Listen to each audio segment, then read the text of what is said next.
Bismillahirrahmanirrahim. Assalamualaikum warahmatullahi wabarakatuh. Hai teman-teman semua, kembali lagi bersama saya Afriansa di Nurse Education Channel. Oke, terima kasih yang sudah mengklik video ini. Buat teman-teman yang baru bergabung, jangan lupa untuk tekan tombol subscribe-nya, karena subscribe itu gratis ya. Dan jangan lupa untuk tekan tombol like, share, dan komen sebanyak-banyaknya, agar saya lebih bersemangat untuk membuat konten-konten berikutnya. Oke, hari ini kita akan latihan soal lagi untuk persiapan tes P3K untuk tenaga kesehatan yaitu perawat di tahun 2022. Oke, langsung saja kita ke contoh soalnya ya teman-teman. Seorang perawat memberikan penyuluhan kepada perempuan usia 57 tahun dengan diabetes. Media apakah yang tepat diberikan pada pasien tersebut? A. Flip chart, B. Slide, C. Baliho, D. Leaflet, atau E. Poster. Oke guys, di soal ini dikatakan bahwa seorang perawat akan memberikan media penyuluhan kepada lansia ya, kepada perempuan yang berusia 57 tahun dengan tema diabetes. Nah, pertanyaannya adalah media apakah yang tepat diberikan pada pasien tersebut? Nah, soal-soal seperti ini ada berkaitan dengan keperawatan komunitas yang dimana materinya adalah media edukasi. Nah, pertanyaan seperti ini sangat sering keluar ketika ujian. Nah, jadi media edukasi yang tepat untuk kasus ini adalah menggunakan leaflet. Nah, leaflet adalah alat promosi atau media edukasi yang berbentuk selebaran kertas yang dilipat. Dan ini biasa digunakan untuk individual ya, hanya untuk bersifat personal. Sehingga lebih mempermudah dalam menyampaikan informasi. Flip chart ini biasanya digunakan untuk lebih dari satu orang dan menggunakan banyak-banyak gambar dan lembar bolak-balik ya. Sedangkan slide ini biasa digunakan untuk grup ya, untuk yang sistemnya berkelompok dan edukasinya menggunakan PowerPoint ya ataupun proyektor ya. Nah, baliho ini juga media edukasi tanpa menyampaikan, artinya hanya dipajang pada suatu tempat sebagai perhatian untuk orang lain. Sedangkan poster ini hampir mirip dengan baliho ya, namun lebih kecil saja ruang lingkupnya.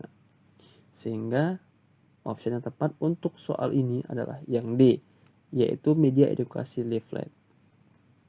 Oke, kita lanjut ke soal berikutnya.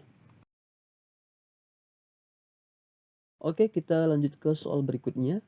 Hasil pengkajian perawat di sebuah desa ditemukan 25 warga yang sudah terindikasi menderita diabetes pada 150 kakak. Warga mengatakan mereka paham akan penyakit DM dan pernah diajarkan cara melakukan senam diabetes, namun sudah lupa. Apakah metode yang tepat untuk melakukan pendidikan kesehatan pada warga? A. Ceramah, B. FGD atau Focus Group Discussion, C. Demonstrasi, D. Diskusi kelompok, atau E. Curah pendapat. Nah, di soal ini lagi-lagi yang ditanyakan adalah metode atau metode dalam pemberian edukasi. Tadi di soal sebelumnya adalah berkaitan dengan media edukasi, sedangkan sekarang adalah metode dalam pemberian edukasi. Nah, balik lagi pada soal, dikatakan bahwa seorang perawat ini telah menemukan 25 warga yang sudah terindikasi dengan diabetes mellitus pada 150 kakak. Nah, mereka sudah pernah diajarkan mengenai penyakit DM dan juga cara melakukan senam diabetes. Namun mereka ini sudah lupa. Nah, inilah dia kata kunci kita untuk menjawab soalnya. Mereka sudah pernah diajarkan senam diabetes, namun mereka sudah lupa. Nah, metode apakah yang tepat untuk melakukan pendidikan kesehatan pada warga ini. Jadi, jawaban yang tepat untuk metode edukasi adalah dengan cara demonstrasi. Mengapa? Karena untuk melatih psikomotorik mereka, kita harus mempraktekkannya kepada warga-warga ini. Ya, karena jika kita hanya menjelaskan saja, ya akan lupa lagi, ya. Sehingga harus dengan cara demonstrasi agar mereka ingat dan paham akan penyakit mereka. Sehingga opsi yang tepat adalah yang C, yaitu demonstrasi. Oke teman-teman, sebelum lanjut ke soal berikutnya, sedikit ada informasi buat kalian yang sedang mencari platform belajar online untuk persiapan P3K. Ini ada tempat belajar online yang sangat saya rekomendasikan, yaitu Sobat P3K.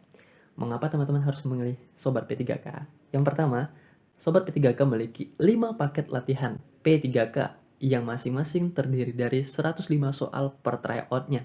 Terdiri dari soal kompetensi teknis, manajerial, sosiokultural, dan wawancara. Yang kedua, teman-teman akan bisa mengakses paket tryout ini selama 1 tahun full.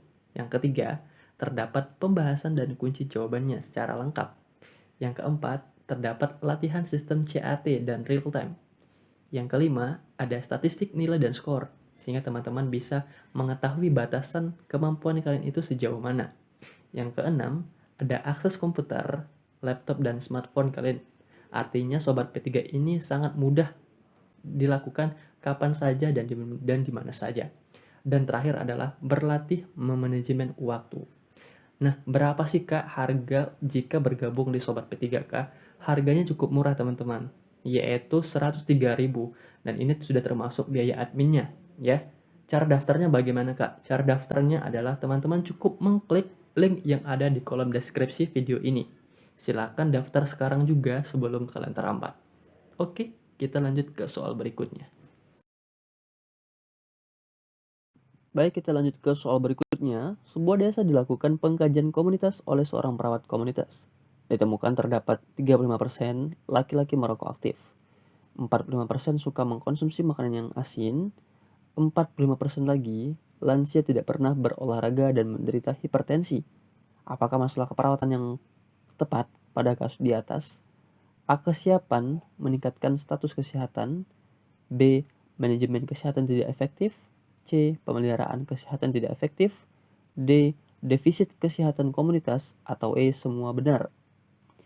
Nah, di soal nomor selanjutnya ini adalah berkaitan dengan keperawatan komunitas, yang dimana dikatakan seorang perawat telah mendata dan menemukan 35% laki-laki merokok aktif, 45% suka mengkonsumsi makan yang asin, dan 45% lansia tidak pernah berolahraga dan menderita hipertensi. Sehingga masalah keperawatan pada kasus di atas ini adalah ketidakmampuan warga dalam memelihara kesehatan mereka, sehingga banyak yang menderita hipertensi. Sehingga menurut saya opsi yang tepat untuk soal ini adalah yang C, yaitu pemeliharaan kesehatan tidak efektif. Sehingga mereka banyak yang menderita hipertensi karena ada yang merokok dan sering mengkonsumsi makanan yang asin dan tidak pernah berolahraga. Inilah dia penyebab dari timbulnya hipertensi ini. Sehingga masalah perawatan yang tepat adalah ketidakefektifan mereka dalam pemeliharaan kesehatan untuk diri mereka. Oke, kita lanjut ke soal berikutnya. Wanita menanti kehamilan anak kedua. Anak pertama sudah berusia 4 tahun, saat ini hamil 9 bulan. Saat dikaji klien mengeluh sering merasa pusing dan juga mengatakan ada riwayat hipertensi. Hasil pemeriksaan tekanan darah 120/90 mmHg. Apakah tahap perkembangan keluarga yang sedang dilalui keluarga tersebut? A. Keluarga baru. B. Childbearing. C. Anak prasekolah. D. Anak sekolah. Atau E. Remaja. Nah, ini berkaitan dengan keperawatan keluarga. yang dimana berkaitan dengan tahapan perkembangan dalam keluarga. Ada beberapa tahapan. Yang pertama adalah keluarga baru atau beginning family, yang dimana keluarga baru dimulai pada saat masing-masing individu, yaitu suami dan istri, membentuk keluarga melalui perkawinan yang sah. Yang kedua adalah childbearing family, yang dimana keluarga yang menantikan kelahiran, yang dimulai dari kehamilan sampai kelahiran anak pertama dan berlanjut sampai dengan anak berusia 30 bulan ya, atau 2,5 tahun lah. Lanjut, yang ketiga adalah keluarga dengan prasekolah, yang dimana keluarga tersebut memiliki anak yang berusia antara 2,5 tahun sampai dengan 5 tahun. Lanjut ke anak usia sekolah, yang dimana keluarga tersebut memiliki anak yang berusia 6 sampai 12 tahun. Nah, balik lagi pada soal, dikatakan bahwa mereka sudah memiliki